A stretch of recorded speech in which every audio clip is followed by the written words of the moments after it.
Candida albicans, or more commonly called yeast overgrowth, has been a hidden epidemic.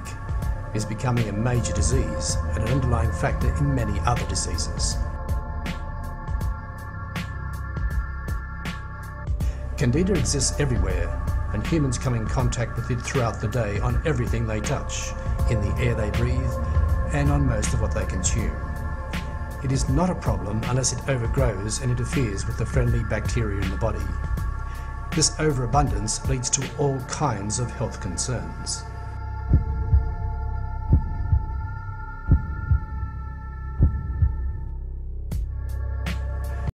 Western societies dependent upon refined foods, fast foods and antibiotics have all contributed to a growing number of cases. It affects men, women and children. Its main habitat is the digestive tract. As a fungus or microorganism, it is not beneficial to the body. This animation shows yeast toxin injury to the immune system. The immune system consists partly of lymphocyte cells. They include B cells, which produce antibodies to foreign organisms or substances, and T cells, which can directly attack foreign invaders.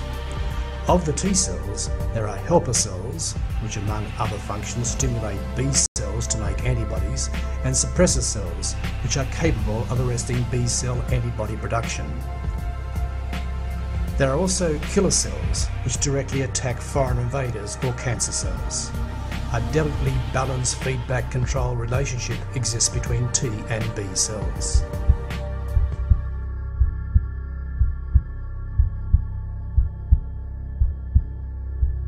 Through the circulation, yeast toxins proceed to inhibit the functions of suppressor cells by mechanisms not entirely understood.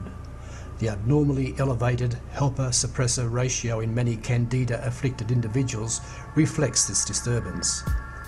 The helper cells are then unimpeded or unopposed in their functions of stimulating B cell antibody production.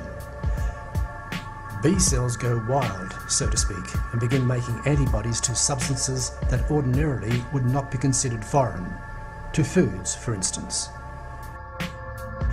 The yeast releases toxic byproducts that enter and circulate throughout the bloodstream and causes disturbances in organs and tissues distant from the growing yeast colonies. The specific tissue or organ damaged by the yeast toxins will determine which symptoms will occur. If the damage is in the brain, then depression, schizophrenia, irritability, mood swings, fatigue, poor memory, fuzzy thinking and headaches are all symptoms. If the damage is in the lungs, then asthma, chronic coughing and other symptoms may result.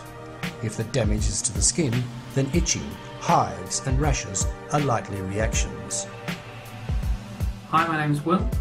I was diagnosed with Candida 2 years after having glandular fever. I never really got over the glandular fever and that turned out to be the reason.